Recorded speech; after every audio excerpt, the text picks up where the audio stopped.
Okay, welcome everybody to the first in our webinar series with Julie Vanderwal and Chris Hoag.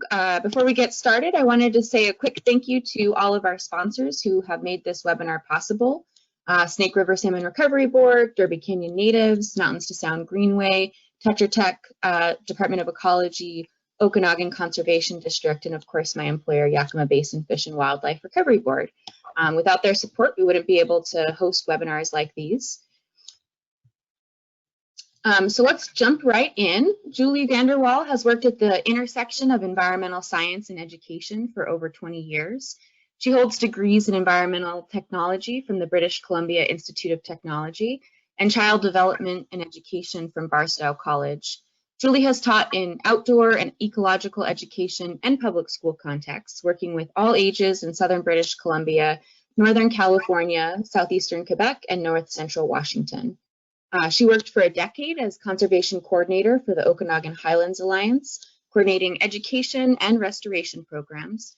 And as part of that work, she led riparian planting in a system dominated by reed canary grass and managed BDA-based restoration that successfully aggraded a deeply incised stream bed. The team's evolution of the BDA weaving technique inspired her to pursue hybridizing BDA methods with established bioengineering treatments, which led her to collaboration with Chris Hoag on other projects. She currently teaches STEM for the Orville Junior and Senior High School in Okanagan County and is excited to involve students in stream restoration on a deeper level. Chris Hoag has been working on riparian and wetland systems for over 40 years. He's the author of over 120 technical papers on applied planting techniques for riparian and wetland ecosystems. He's been working with Streambank Soil Bioengineering techniques for 37 years, and he has developed 2 practical field manuals on bioengineering and over 100 papers describing these techniques, how to install them, materials needed, management after installation, and what zones riparian plants go in. Chris was formerly the project leader of the Interagency Riparian and Wetland Plant Development Project with the USDA NRCS Plant Materials Center in Aberdeen, Idaho. He retired at the end of 2009 and opened up a small consulting business. He's worked, taught, and consulted all over the US, Canada, Mexico, and made 2 trips to Afghanistan to provide technical assistance to the Afghan Ministry of Forest and Range. Thank you so much for joining us, Chris and Julie, and with that, I will turn it over to you. Great, thank you, Trisha. So let me just share my screen here.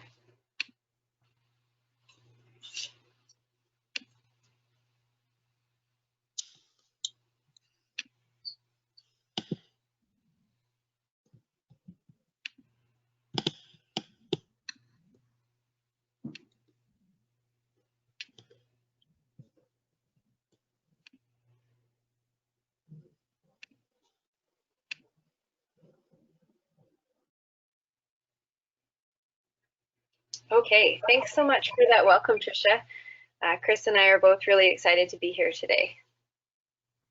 Yeah, thanks for everybody to have us there, and we're excited to present this webinar to you, and we're hoping that we can get lots of feedback from you to continue on with some other webinars that would meet your experience needs.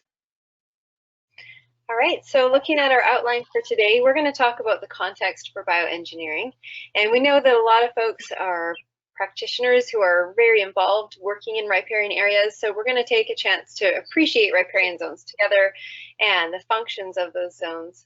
Then we'll take a look at the principles of bioengineering, and then we'll provide a bioengineering technique teaser with potential future webinar topic ideas. So please be listening for those ideas that you might be most interested in learning more about, because we'll send out a survey and you'll be able to let us know what you'd like to learn more about in the future.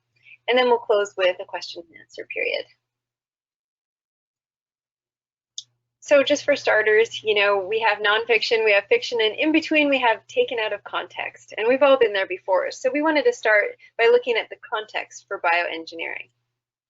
So first, some things to consider. All channels change. So right here, we're looking at Triple Creek, which is a project of the Okanagan Highlands Alliance near Cheetah.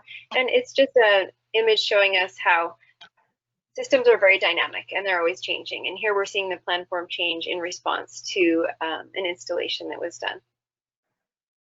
One of the things that I'd mention here is that remember that you're looking at the entire zone. Sometimes we get so concentrated on bank erosion or meander reformation or things like that. And so it's important that you think about the whole zone and what kind of plants are in the zone. And so that as the stream moves a little bit, you have that zone to buffer how far it moves and how fast it moves. Right. So other things to consider, even with an established system, periodic bank erosion will occur. That is the nature of rivers. And that's something that that you have to remember is that rivers do move, and remember that not all the plants in the world will hold it in one place. It's going to move in throughout the vegetation of the zone, and that's why we want to make sure that the zone is well established, has a good root system. And we also want to keep in mind that sometimes erosion is needed in order to meet our objectives. So soil bioengineering treatments will not be as static as traditional engineered bank stabilization projects.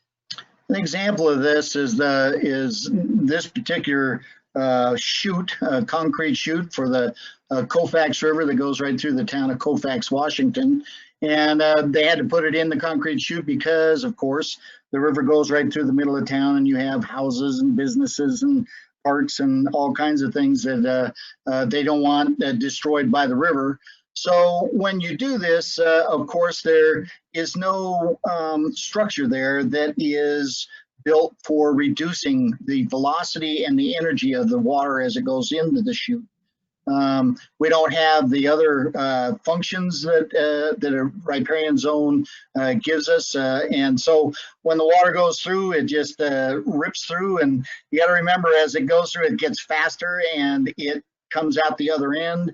And you have to be prepared for what's going to happen when it comes out that other end, because it's got a lot of energy and it's just going to blow out. So it takes a lot of effort to build something that can handle that kind of energy. Right. So another thing to consider with bioengineering, rather than staying the same, bioengineering treatments are more dynamic and they're always evolving with the stream system. So we have several examples. This is one that I really like. This is called the Winooski River Project. This is in the Winooski River watershed in Vermont in the early 1930s. And this watershed had, it was mainly dairy farms, and it had a series of big storms that went through and eroded the river and the banks and caused millions and millions of dollars of damage. So the landowners got together and they said, we want to put in some treatments that aren't just rock. We want to try some bioengineering treatments. And so a whole design was put together, and on the left-hand side, you can see what it looked like as the banks were shaped a little bit before the installation. The middle slide would be about 2 to 3 years after it was installed. And the last slide is about 1995. So you can see that it's really growing in and provides significant protection to the roads and the buildings up above on the bank. And here's another example where we don't have infrastructure that needs to be protected. No roads, no banks that we're worried about erosion on. In fact, on this site, we needed to increase the length of the stream in order to move toward a more stable system in order to be able to grade an incised channel. And so here you're just seeing the treatment evolving with the system, and the stream is going around the treatments. And there's kind of a biofeedback loop that starts as the stream responds to the treatments respond to the stream. And we're seeing really incredible change there in just a few short years. And if you'd like more, sorry, go ahead. Well, the thing that I'd say is that you just remember that one of the main functions of the riparian zone is sediment transport. And if you make too many meanders and you grade too much, then you're going to cause deposition of that sediment, and so it's a kind of a real design game to make sure that you have enough flow to push through the constant bed load. So it's something that you really need to think about and talk to a good hydraulic engineer about. Yeah, and you need to know your site. So in this case, the stream was in size 10 to 12 feet below the floodplain. And so deposition is the name of the game. It's what we're aiming for. But of course, every site is different. So definitely referring to your experts and really knowing what your site needs. Those are both really important things. If you want more information about this particular project, you can go to okanaganhighlands.org, and there's contact info if you want to ask questions as well. This conference will now be recorded. Okay. All right, sorry about that. Go ahead. No problem. Okay, so we're talking about considerations for bioengineering, some of the context for when you choose to install these types of treatments. And we're looking at how soil bioengineering treatments are often not a permanent fix. And so the bottom left slide is a small stream in Utah, and they went through and did some bank shaping, and they did some planting, as you can see on the left-hand side of the picture, and then they put in the vein in the middle.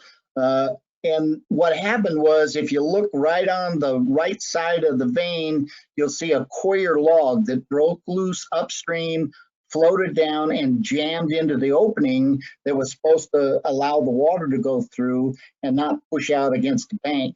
And when it plugged it up, it pushed it to the left and caused it to go right through the willows, and they weren't old enough to be able to protect it. So a permanent fix is often, a dream in some cases.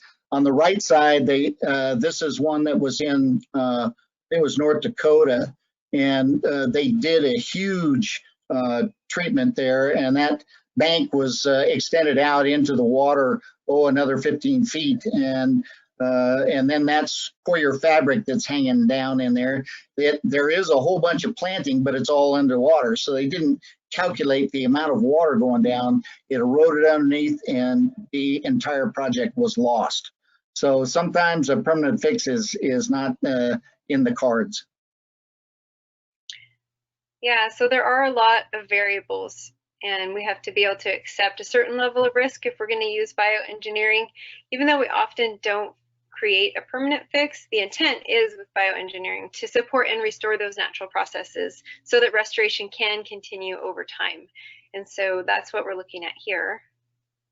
Yeah, and so the top left slide is a before picture, and this is a very small stream in northern Nevada.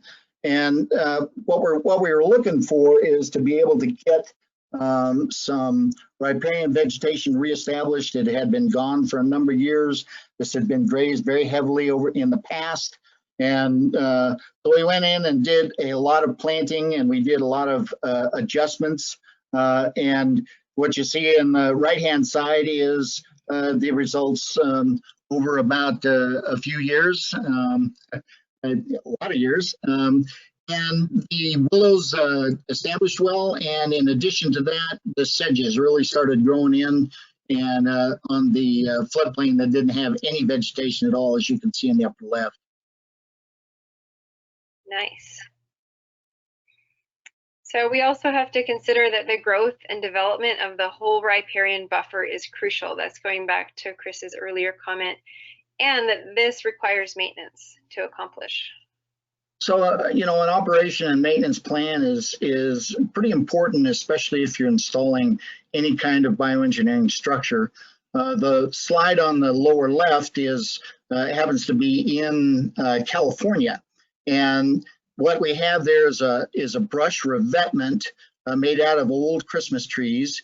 And remember, in California, it doesn't have a lot of water in a lot of its streams for most of the year. The only time they get water is during runoff periods. And the water there broke loose one of the Christmas trees where the arrow is, and that has started to break up the whole line. And if you went in right now and pulled that back in and wired it up and protected it, then you wouldn't lose the whole thing. This has a potential of losing the entire line of trees. Notice too, the tall white things are actually tree guards, and they planted a whole bunch of trees and shrubs all along the back of the revetment. And then you can also see that black line is actually drip irrigation line. Again, because there isn't much water there during most of the year. So a little bit of maintenance, and you can see that one of the several of the tree guards are laying down, and having those somebody go back in and lift those back up, make sure the trees are all right, would help now rather than later. Yeah, and the same is true with beaver dam analogs. They do require maintenance as well, depending on your goals and objectives and what kind of flows you get. But here you're looking at a couple of people going in and installing additional weave material on an existing beaver dam analog. OHA had also put in new posts there as well as another form of maintenance. So you can get a lot more out of your structures if you're able to go back and plan ahead to have enough funding to maintain them. So these bioengineering treatments rely on deposition of sediment, trees, shrubs, and plants with hair-like root systems as the basis of strength, development of larger root growth, and sometimes also inert material. It's pretty important that as you get the plants established, the above ground biomass is as important as the root mass. And because the above ground biomass, the leaves and stems, are what reduces the energy of the water as it flows through. And as they move, sometimes what you'll find is the limbs will lay down on the ground, the water will flow over the top of it, and it'll provide additional protection. And that's why you want to make sure that you plant the right plants that have flexible stems on the lower part. And as you go up the channel, you're going to go with bigger and bigger plants. So it's important to sort of plan out what you're going to do and where most of the velocities are going to hit. So if a moderate storm occurs before your vegetation is established, you can expect that the bioengineering structures may not be firmly enough anchored to stay put. You may have high potential for significant additional bank erosion. So you'll just want to look at that during the planning process and make sure that either you're okay with that risk or you can take steps to mitigate for it.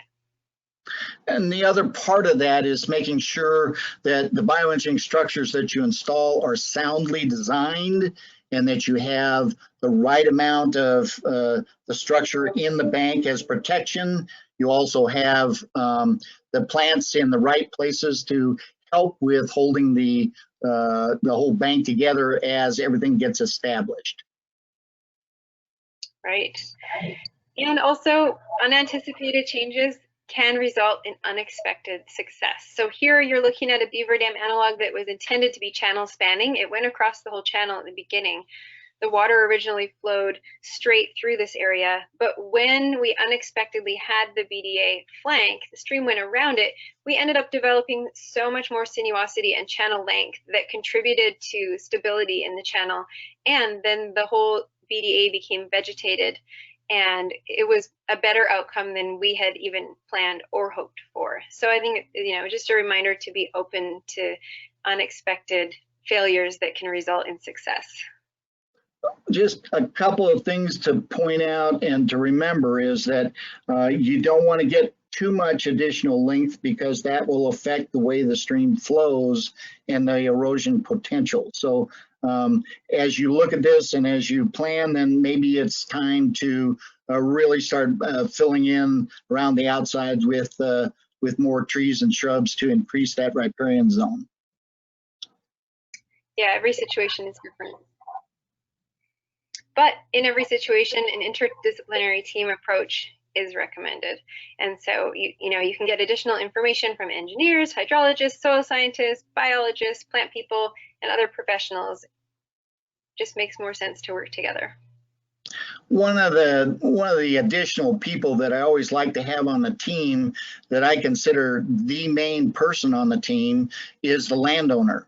The landowner can make things happen that nobody else can. They have a lot invested in the project. They will make sure that things happen that maybe we didn't budget for or something like that. So making sure the landowner is in there and they talk to these professionals will help everything go smoothly. For sure. And of course, you always want to obtain all required permits before beginning construction. Could be Army Corps or your state permits. Permits are not always required for planting, but it can at least be helpful to notify the agencies and the neighbors before you start. This is one that I really firmly believe in, and what you'll find is that regulators hate to be blindsided. And if you're out working in the stream and somebody that is driving down the road and they look over and see you're in the middle of the stream working, they're going to say, "Oh my goodness, they're screwing up the stream." And then they call the regulator and said, "Why are they doing this?" If they know that you're working in there, they can diffuse the situation very rapidly. But if they get blindsided by somebody like that, then things don't usually go well. So it's always better just to keep them informed as to what you want to do and where you're going to do it and when you're going to do it. For sure.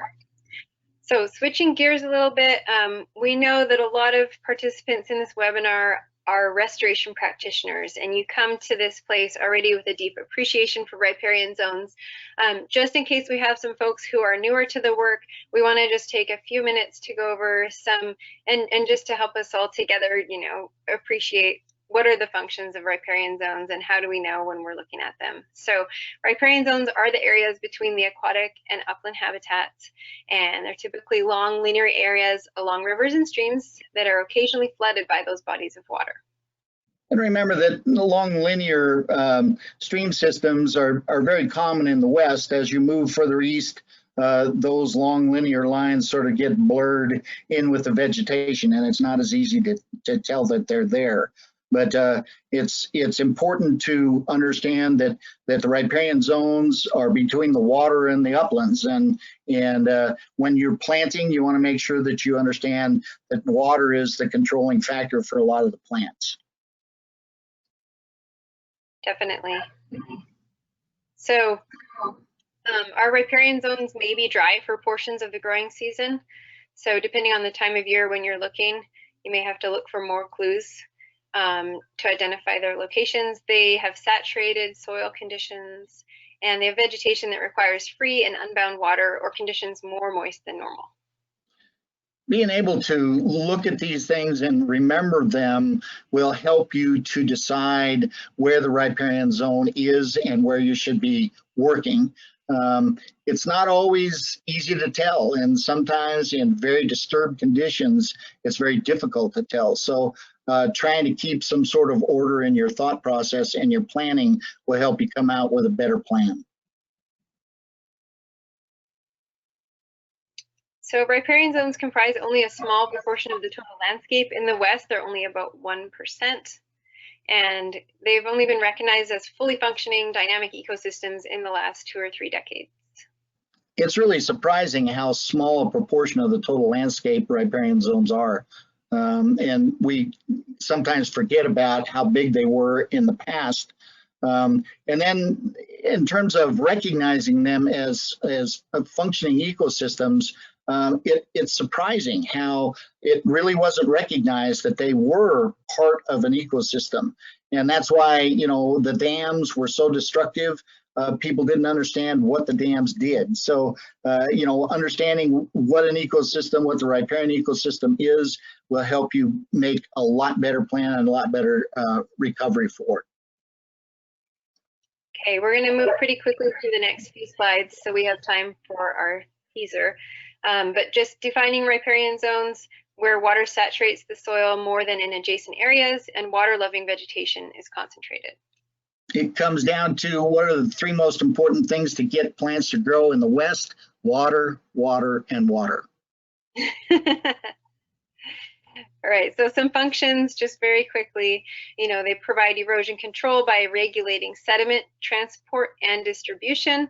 They enhance water quality and produce organic matter for aquatic habitats. Here we're looking at some folks appreciating a riparian zone in the Okanagan Highlands on an OHA field trip.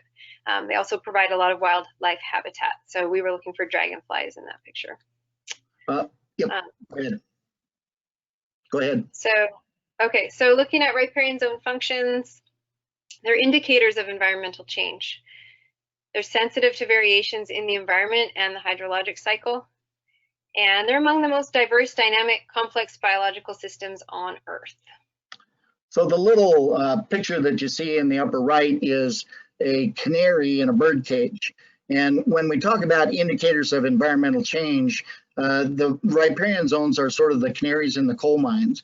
And the coal miners used to use canaries to, when they went down into the coal mine, they would look at the canaries and make sure that they were still alive. If the canary started keeling over in the cage, they knew they had a very short time before oxygen was gone. So it was a very good way to tell that things were happening and bad things were happening. So same thing with riparian zones. They help us understand the way environmental changes go. Right. Okay, so now it's time to get into the zone. So when we're looking at riparian zones, they're actually made up of 5 different component zones within the riparian zone. So different considerations go along with each of these zones, and different treatments are appropriate. So that's what we're going to dig into now. So here we'll start with the first zone. And so this is what we call the toe zone. And it's the elevation between the bed, the stream bed itself, and the average water elevation. This is really the zone of highest stress. This is the one that if you don't protect, it will wipe out everything else you do above it. It's often undercut by currents, below the average water elevation. As it erodes into the bank, it'll result in bank failure above. Oftentimes it's inundated for more than 6 months out of the year. And that 6 month period means that it's very difficult to get woody vegetation installed there because it can't handle that much water. So this is something where a lot of times we'll use inert material or we'll use wetland plants like bulrush to help protect the bank. The next zone is called the bank zone. And you'll hear different names for these zones. Sometimes this is called the splash zone, but it's basically the same thing. This is the portion of the bank between the average water elevation and the bank full discharge elevation. And it's exposed to the erosive river currents, wind-generated wave wash, ice and debris, wet, dry cycles, freezing and thawing. Those can be really damaging to when you're trying to get vegetation to grow in a bank that's exposed to those. It's inundated for less than 6 months out of the year, which means that you can start planting woody vegetation in there. Normally, we're going to plant shrubby willows that have very flexible stems so that when the water hits it, they just lay down. When the water goes over, they come right back up again. And then you're not going to plant large shrubs or trees in this zone. I've seen many a planting plan where they have, I've even seen planting plants where they have cottonwoods planted there. And that's probably the worst thing that you can plant there. Flexible stems. Overbank zone or the floodplain. This is the bank between bank full discharge and the overbank elevation. Occasionally it's exposed to river currents. When you get an outbank event, you have a lot of debris and ice damage here where the ice or debris is carried down the river and it's deposited on this zone. You have freeze-thaw cycles. Sometimes you'll get wind-generated waves that will do some erosion, especially during spring runoff. Plants in this zone should be, when you're planting, you want to make sure that you select plants that are inundation tolerant. Again, you want flexible stems. Shrubby willows, dogwoods, and others are usually found here. You want to be careful with alder, birch, and some larger species, again, because the bigger branches don't bend, and if the water hits it and you get enough pressure, enough velocity, you can rip the plants out. The transitional zone, this is just what it says. We're transitioning from water to dry. And so this is the area between the overbank zone and the flood-prone elevation. This zone is where the riparian plant species transition. Usually it's not subjected to a lot of erosive water currents except during high water. Sometimes you'll get overland flow problems, that kind of thing, or wind. This is where you would start planting your trees, normally on the upper part of that particular bank. Plant species here, you can plant inundation tolerant or flood tolerant species. And then the last zone is the upland zone. This is the zone that's above the flood prone zone. Erosion here is more overland. You have overland water where it's coming off the fields or rangeland or whatever it is above, and flows over this and into the stream eventually. Wind erosion is another problem, and then the big one is elimination of the riparian buffers through inappropriate farming practices, overgrazing, timber harvest, development. All those sorts of things will damage the riparian zone. Drought tolerance is probably more important than anything else when you're selecting species to be planted in this zone. All right. So that's a look at the component zones. Now let's look at just the principles of bioengineering. So here's a definition from 1997. Why such an early days definition? Well, because Allen and Leach are to bioengineering as Hitchcock has been to plant ID. And if you're not sure who I mean by Hitchcock, that could be some good homework for you. So Streambank Soil Bioengineering is defined as the use of live and dead plant materials in combination with natural and synthetic support materials for slope stabilization, erosion reduction, and vegetative establishment. And this is just where we make use of everything we can find. And the dead plant materials work really well, like logs that we can use in some of the structures and plant behind those. And as the log starts to rot and finally breaks down and goes away, the plants are old enough to be able to handle the stream itself. And this can be also with natural or synthetic material. So roots only go so deep. Some situations demand biological and inert solution. And here, what we're just trying to say is that the root systems on these plants, on riparian plants, can go a long ways down, and they can do some pretty good structural integrity with provide good structural integrity for the soil. But in some cases, and then the dotted line shows a slope failure, and the blue arrow is water coming in. And when water hits that slope failure area, it can actually drop off the whole treatment. So by adding inert material, it gives us a little bit more structure that the roots won't be able to provide. So we're using plants as the main structural components to stabilize and reduce erosion on stream banks rather than just for aesthetics. We're looking for a successful establishment of those plants, both herbaceous and woody. It's very important. Just remember, if the plants don't grow, then it's going to be awfully hard for them to help protect the bank. Okay, so let's take a quick look at some advantages and disadvantages. Streambank Soil Bioengineering, it can have higher aesthetic quality than traditional bank protection with just rock. It can be easier to transition to an end. You can have some habitat value as well. So aquatic and terrestrial wildlife can be very cost effective, can be self-healing and sustainable, can improve itself over time. You can use indigenous natural materials. Can also involve landowners and volunteers, and really that's one of the most beautiful parts is when you can have your community be an important part of installing the treatment.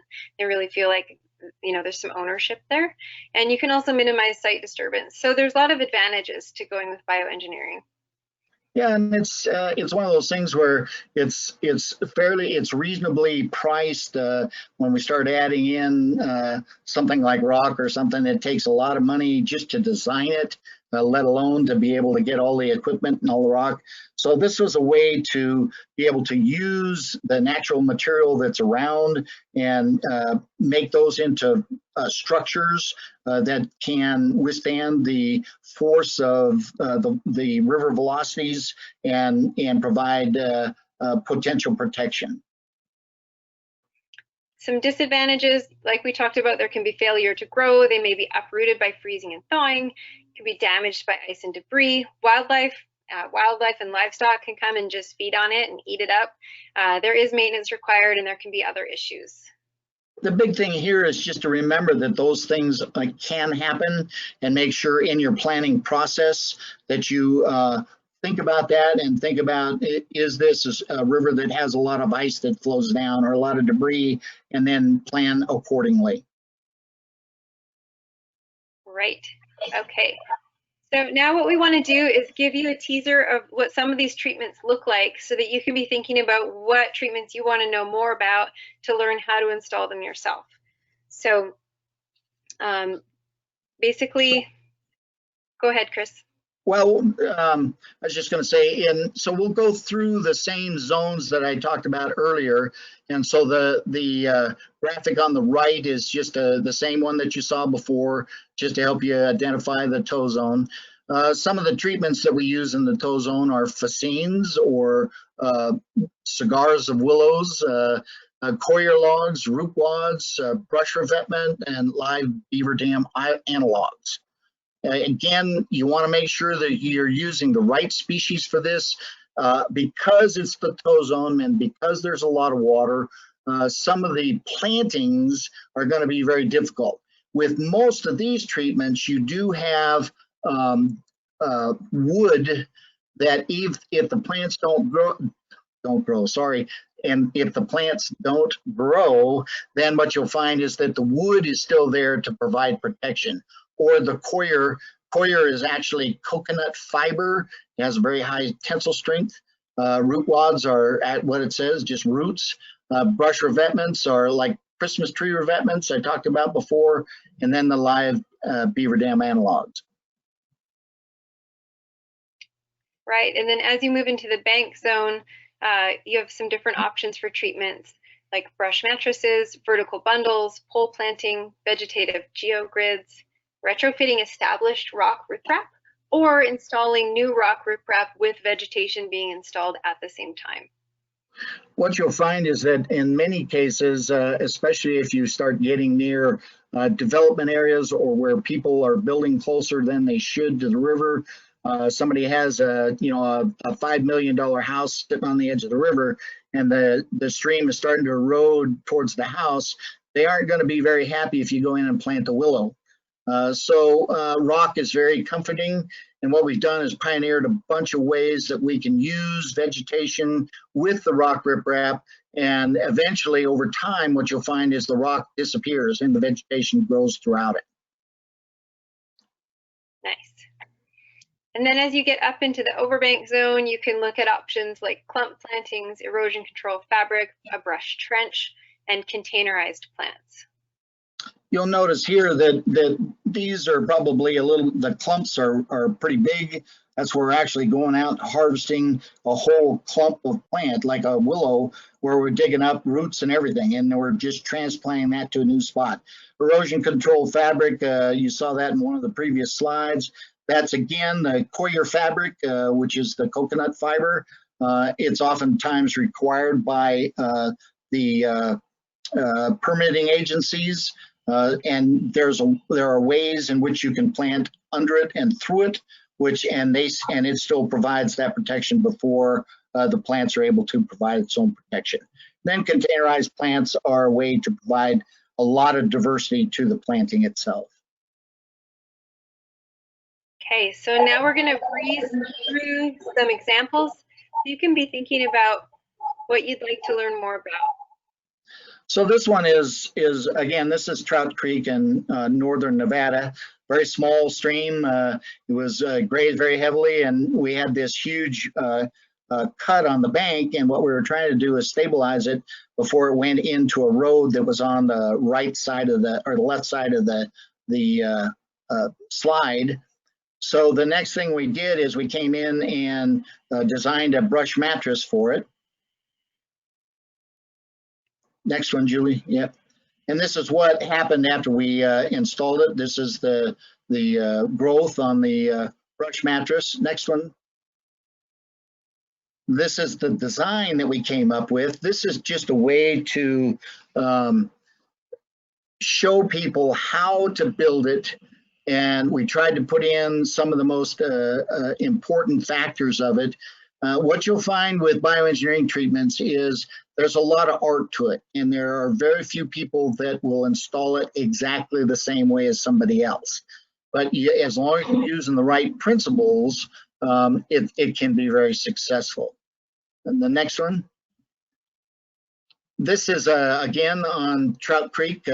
This is actually building that brush mattress where we did just a little bit of shaping so there wasn't an overhang on top of the bank.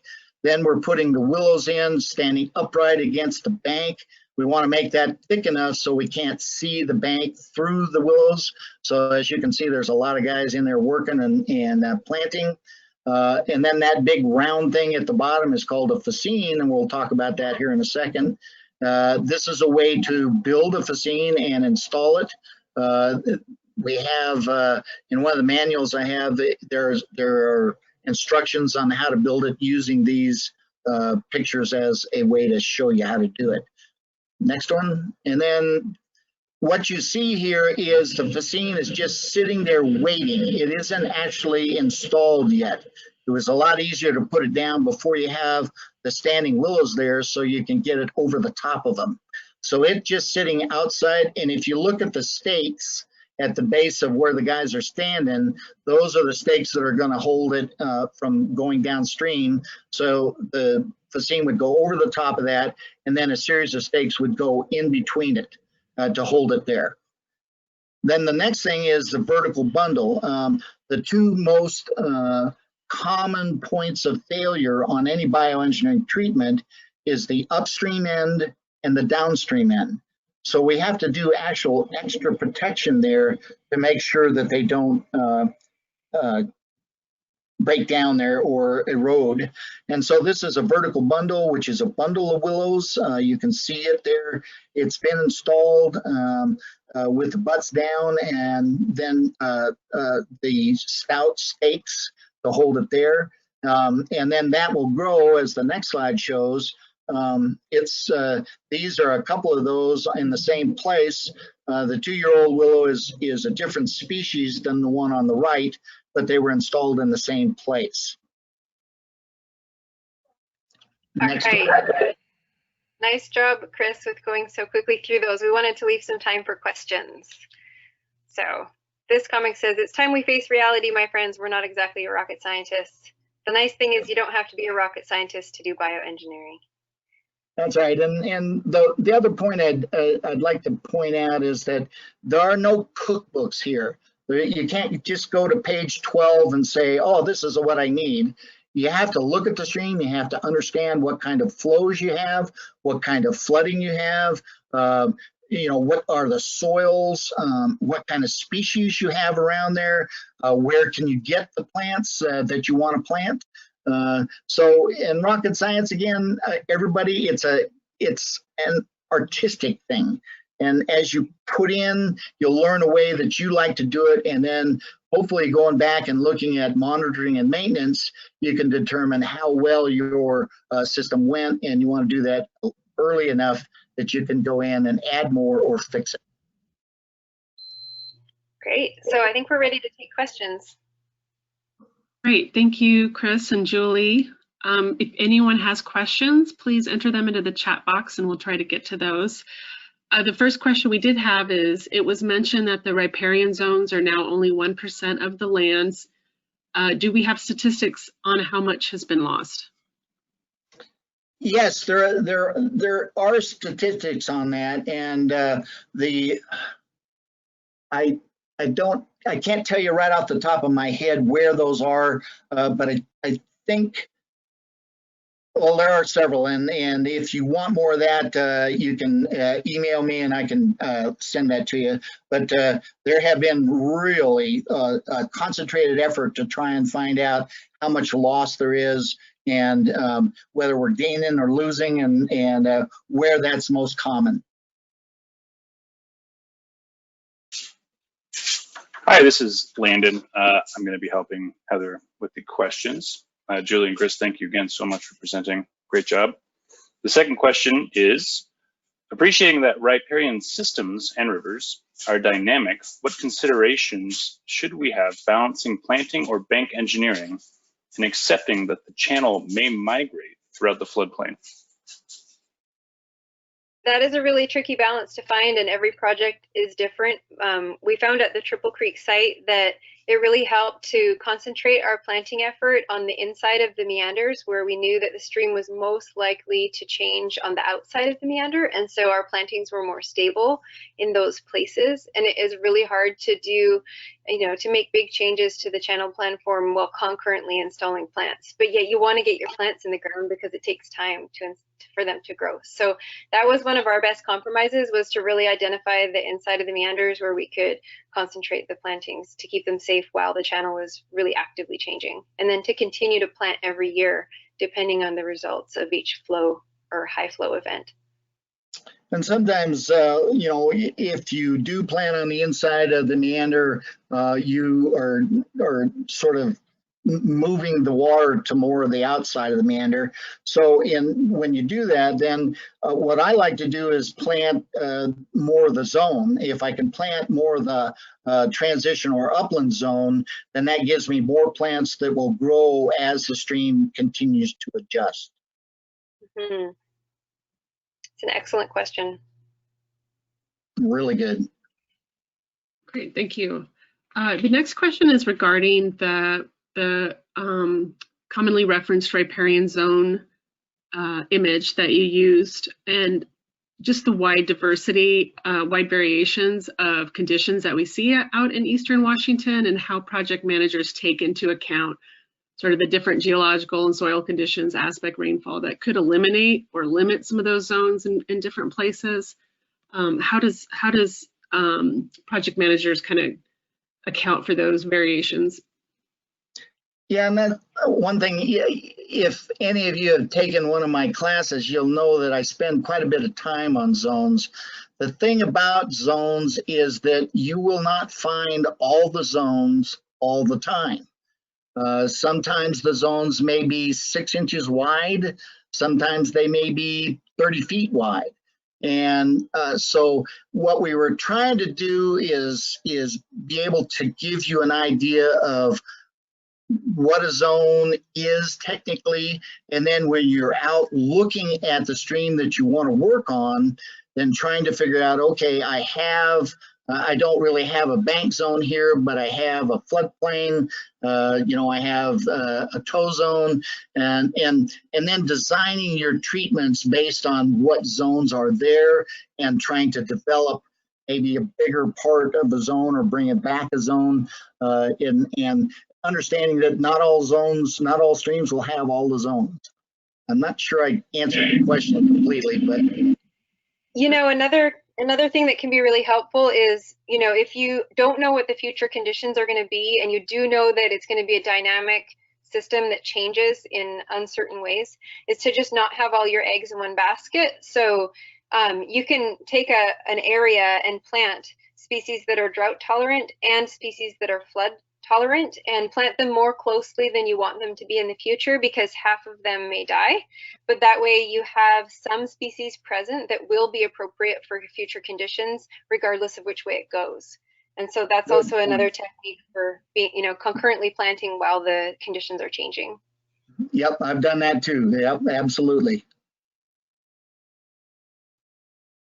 This next question is regarding what types of plants and how to go about planting in the tow zone. And it's specifically asking about planting bulrush or other suitable plants and what your recommendations would be. Whoa. Again, I spend almost a day on that in a training session, so I'm not going to be able to answer it very easily. The tow zone, again, it's one of the hardest zones to work on because there's so much stress on it. And so it's important that you understand that it's going to take a lot to be able to plant that. And most often you're going to need some sort of structure, not just a planting. And thinking about what kind of structure will go there is really, there's a lot of homework. And going to a stream gauge site and looking at regional curves to find out how much flow what kind of water is going down there after you know, the spring runoff, what kind of soils do you have. There's a whole list of things that you need to sort of concentrate on. I've got a paper well, I've got several papers that talk about that, that would give you a little bit more idea on how to develop a plan with that. Again, the planting, the bulrush, one thing about them is they have a huge root system, a great big rhizomatous root system, and we just dig them up in 1 foot clumps that are about 6 to 8 inches deep and just transplant them right over into the stream, either above or below the structure that we put in, usually above it, and just slap it in, and it's amazing how well they do. And a couple of things I would add is if you create the conditions that are conducive to those species, oftentimes they will return because they're in the seed bank, they're just waiting for the right conditions. And then also, I just added a question to our survey. I would like to learn more about blank. And so these kinds of topics that you really could spend a whole session on, go ahead and put them in there because we could consider those topics for future webinars too. Yeah, good point. I have a question for you. So we're seeing BDAs and PALs and similar type structures being more and more incorporated into projects. What should project managers be thinking about for long-term conditions of the sites? What happens to those BDAs and PALs if they're not maintained, or if beaver are not an option? Are there still ways for those kind of projects to succeed? Those are you know, there's a lot of questions there and a lot of content we could discuss. We haven't been installing some of these treatments for long enough to have a lot of data on how they do long term. But because we're oftentimes increasing the heterogeneity of the channel, increasing the amount of structure and surface area in the channel, we're seeing that natural processes are being jump started. And so there are situations where even if you can't continue to maintain in perpetuity, that you can reach a tipping point where you then start to see deposition in the places where you were hoping to see and changes that lead to stability in the system, moving toward equilibrium. You know, whether you've decreased the slope enough, increased the length enough that now you're healing an incised channel or what have you. I think, you know, the key for project managers is to look for that tipping point so you know kind of when it's okay to walk away. If you're not able to bring beaver in, relocate them, provide the food that they need.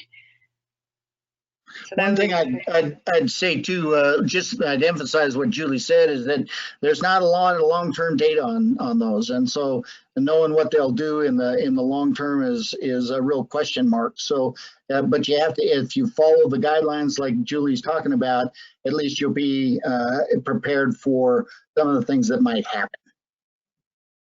Great, thank you. And there's just another question related to beaver dam analogs that someone had. Do you advocate digging into the bank to countersink a big beaver dam analog? I wouldn't call it digging. Depending on what your method of installation is, I think the less disturbance, the better. But the way that we installed ours was post-pounding with a hydraulic or a pneumatic post-pounder. And we definitely pounded into the bank zone farther than you think you might need, because you're anticipating that some of these structures are going to flank. And if you have those posts already installed and you make sure that they're driven to sufficient depth that they will still be stable, even if the bank disappears. So you're driving them like 80, 90% in the ground. Then if you do have an end run, you can go ahead and weave those posts. They're already there. You can also see a certain amount of interaction between the stream and the structure, even if they're not woven. So I definitely advocate for installing them out, you know, into the bank zone, the overbank zone.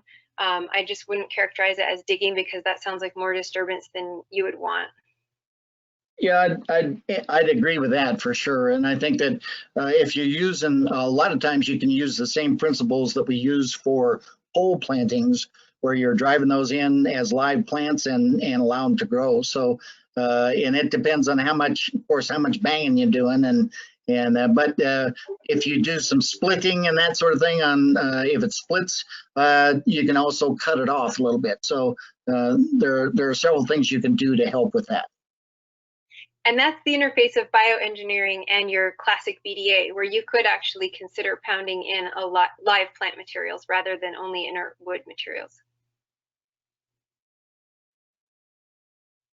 Can you speak to the limitations of various bioengineering techniques related to flow velocity or stream gradient? There's a lot of research that is going on and has gone on at universities and in government labs. Private industry has done a lot of research on that, trying to establish, what kind of limitations there are, how much they can handle, a lot of in terms of, how much shear it can handle, how much what kind of flooding, and so I can't give you those because it's pretty technical, and there are lots of new papers coming out pretty constantly with research on those. So I encourage you to look in the literature for that kind of information.